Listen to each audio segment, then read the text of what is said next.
Here's how to create a custom device profile in BlueStacks 5. Click the gear icon in the side toolbar or top bar to open settings. In the left sidebar, find and click Phone. This is where all device identity options live.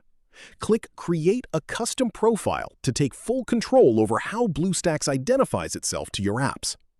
Enter the manufacturer, the company that makes the device you want to emulate, such as Samsung, Google, or OnePlus. Then enter the brand, which is the marketing brand associated with that device line, sometimes the same as the manufacturer, sometimes different. Finally, enter the model. Use a real, widely recognized model name, like Pixel 6 or Galaxy S21, since inventing model names can cause some apps to flag the device as unrecognized.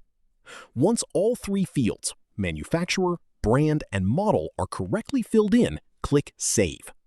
BlueStacks may prompt you to restart the instance so the new device profile applies fully. Confirm the restart, and your apps will now see BlueStacks as the exact device you just defined. If this helped you out, hit that subscribe button for more straight-to-the-point tutorials on step-by-click.